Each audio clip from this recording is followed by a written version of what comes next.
కే సిద్దిపేట అంటే హరీష్ రావు, హరీష్ రావు అంటేనే సిద్దిపేట. హరీష్ రావు గారు అక్కడ ఎవరికి ఎంత చేసిండ్రు ఏందనేది అందరికీ తెలుసు. మీరు అక్కడ ఒక్కరోజు వచ్చి మీకు అక్కడ జనాలందరి నుంచి కూడా మంచిగా పాజిటివ్ వైబ్స్ వచ్చేస్తే, అరే ఇక్కడ నుంచి నేను లించుంటే నేను గెలుస్తానేమో అనుకోవడం అది మీ ఊహకే వదిలేస్తున్నా. మీకు ఆ ఒక్కరోజు అనిపిస్తే ఏమో ఇక. కానీ అక్కడ మీరు హరీష్ రావు గారి పైన లించోని గెలవడం అనేది సాధ్యమైన పని కాదు. ఓకే, ప్రజాసేవ తప్ప హరీష్ కు మరో ధ్యాస లేదు. హరీష్ రావుకు ఎలాంటి ఆశలు లేవు. కేసీఆర్ కలల రూపమైన సిద్దిపేటను పదిలంగా కాపాడుతున్న నేత హరీష్. పార్టీకి నీళ్లు పోసి పెంచిన హరీష్.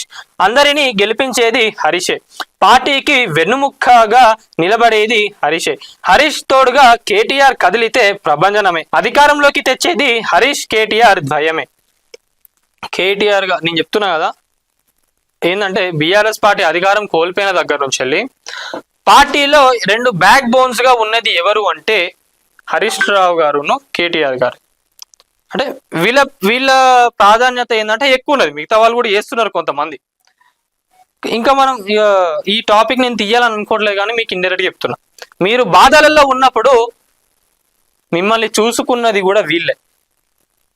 మరి అవన్నీ ఈరోజు మీకు గుర్తు వస్తలేదా అంటే, లేదు నాకు ఇవన్నీ ఏం అవసరం లేదు, నాకు అధికారమే కావాలి అని అనుకుంటే అది మీకు ఇప్పుడు కాకుండా ఫ్యూచర్లో అయినా చాలా ప్రమాదంగా మారే అవకాశం ఉంటుంది.